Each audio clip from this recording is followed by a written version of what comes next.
Fluid therapy is also a common occurrence in the veterinary hospital.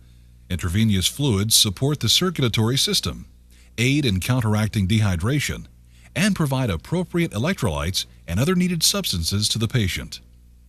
Occasionally, additional solutions and medications may be added to the fluid bag. In these situations, the bag should be accurately identified with the added products. The label should include the name of the drug, the amount added, and the date it was added. These intravenous components must remain sterile, so the utmost care must be taken not to contaminate the fluids, the catheter, or the fluid delivery system. Setting up IV fluids for a patient is not difficult. Remove the protective tab from the fluid bag to be used. After unwrapping and extending the fluid administration set, insert the tip of the administration set firmly into the opening in the bag. Once this internal seal has been broken, the fluid will flow into the drip chamber. This should be aided by squeezing the air out of the chamber until the chamber is half filled with the IV solution. With the flow valve in an open position, allow the fluid to completely fill the tubing prior to hooking it to the patient. Proper insertion of an IV catheter will be overviewed in the following section. The rate and amount of fluid the patient needs is determined by the veterinarian based on the illness, the condition of the patient, hydration levels, and several other parameters. The rate at which fluids are given to a patient must be very closely monitored. Fluids are most effectively delivered with the aid of a fluid pump. Such pumps accurately regulate exactly how much fluids the patient will receive. You will want to familiarize yourself with the type of pump you have in your facility and the proper operation of it. Most fluid pumps allow you to control the rate and the total volume of fluid delivered. These pumps are also equipped with alarms that notify you if fluids stop flowing for any reason. This is a common occurrence with hospitalized animals on IV fluids, as many pets will circle or get into a position that impedes the flow of fluids to the animal. The alarm also notifies the caregiver when the fluid bag is empty. Where fluid pumps are not available, gravity serves to push fluids into the ill patient. A bag of fluid hanging 2 to 4 feet above the pet will sufficiently propel the fluids. There is a flow rate valve that will determine how fast the fluids flow. Once this rate has been determined and set, it must be carefully monitored and maintained, as the animal's position will greatly affect the flow rate. This becomes especially dangerous if too much fluid is given to the patient. Too much fluid can easily result in death, so be very careful in controlling the fluid rate. You should also be aware of the type of administration set being used. Most macro drip administration sets produce a large fluid drop, while the micro drip sets produce a small drop. 15 macro drips equal 1 milliliter of fluid, while it takes 60 micro drips to equal 1 milliliter. Regardless of the fluid administration equipment you're using, you should always be very cautious in administering only the amount of fluid prescribed at the rate set by the veterinarian. Caring for an IV catheter poses yet another nursing concern. It is important to maintain the catheter's function and sterility during its time in the vein of an animal, without contaminating its sterility. It should be bandaged in such a way as to protect it from the dog or cat's attempts to lick or chew at it. Notice how a loop of tubing is formed so as to minimize the direct pulling out of the catheter. Animals that show any tendency toward chewing at their catheter should have an Elizabethan collar applied. This will dramatically reduce their chances at removing their own catheter. Wrapping or bandaging the leg and catheter also reduces their chances of dislodging the catheter. Another important step when maintaining a catheter is the use of a heparin flush immediately upon discontinuing the flow of fluids. This diluted heparin solution helps prevent blood from clotting in the tip of the catheter, preserving it for future injections or IV fluid administration. Another flush may be needed to reinitiate an adequate flow of fluid through the catheter. A catheter should be checked regularly to assure that it is still in the vein. Swelling or tenderness may be an indication that the catheter needs to be changed. A catheter should not be left in place more than 3 days, as it is likely to become infected or cause excessive inflammation. Proper administration of fluids and care of catheters are very important issues in caring for the hospitalized patient. Your attention to the steps discussed will make a significant difference. Surgical patients will need to have their incisions monitored as well. Healing incisions often are an irresistible licking temptation to many dogs and cats. Animals exhibiting this tendency should have an Elizabethan collar or bandage in place, making chewing a near impossibility. The post-surgical incision should be evaluated often for evidence of infection or missing sutures. Infections are often denoted by red, tender, swollen skin, or the presence of a purulent or pussy discharge from the incision. As with the other nursing responsibilities we've just discussed, thorough documentation should accompany these inspections. One of the most significant post-surgical complications we would like to prevent is that of a surgical dehiscence. A surgical dehiscence occurs when sutures are removed or chewed out prior to adequate healing of an incision. Dehiscence of an abdominal incision may lead to the contamination and exposure of the abdominal organs.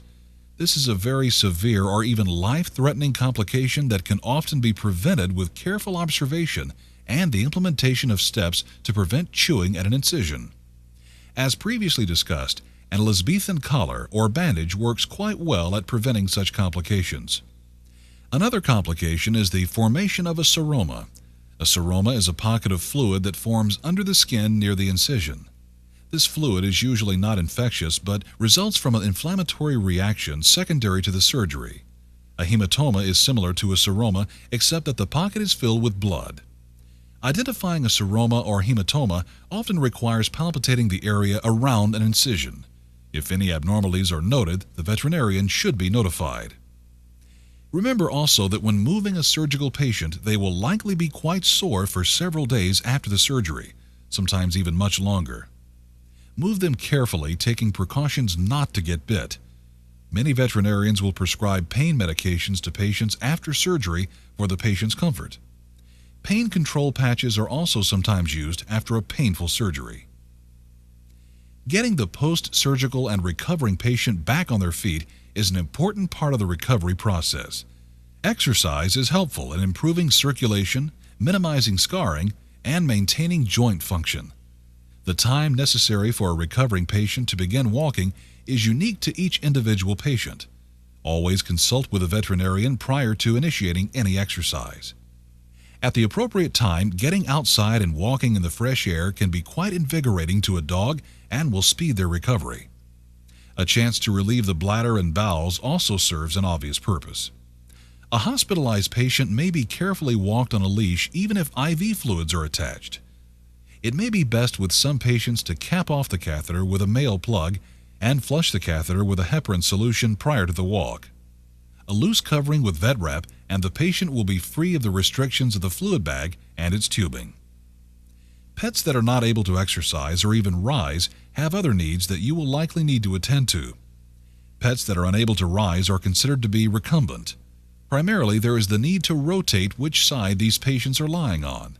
Rotating them every few hours and being sure they have sufficient clean and dry padding to lie on will reduce the chances of producing bed sores, also called decubital ulcers. A fleece or synthetic sheepskin works well to prevent the formation of these bed sores. Their ability to escape their own urine and feces creates the need for additional nursing and hygienic care, as discussed earlier. Preventing these sores and superficial infections is much better than trying to treat them once they've begun. The nutritional needs of healing animals varies greatly.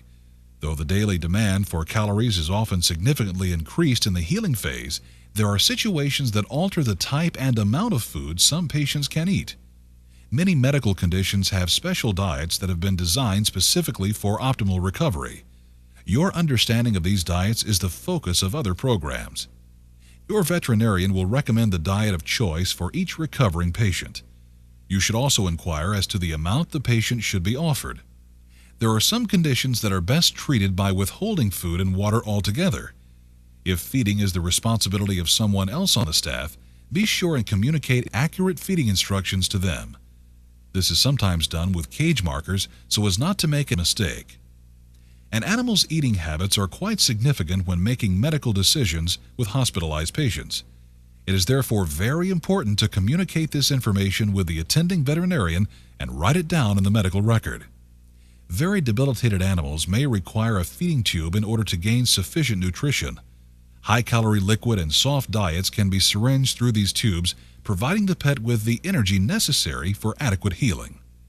These tubes must be kept clean and flushed, as they may be kept in place for an extended period of time.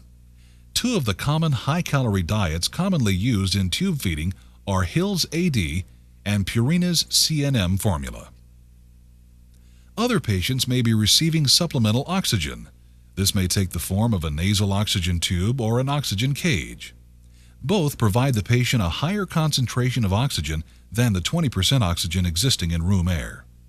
Oxygen flow is regulated to adjust the final desired concentration, usually somewhere between 30 and 40% oxygen.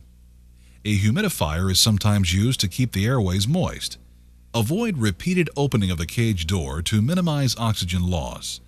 Special care must be exercised when working around oxygen, as there is a potential for explosions. Be sure there is an adequate supply of oxygen in the cylinders when a hospitalized patient is receiving oxygen. And finally, remember that animals heal faster when they receive affection. Regular daily attention and verbal communication must certainly boost their morale and speed their recovery. It also does wonders for you, as it reminds you why you're working in a veterinary hospital in the first place. The pet's owner will be especially excited to hear that you've given their dear pet some of the same love they would have given. Everyone benefits from giving affection and attention to the hospitalized pet. That's a quick overview of many of the responsibilities you may have while caring for the hospitalized patient. You can truly make a difference in the healing and recovery of those pets entrusted to your daily care.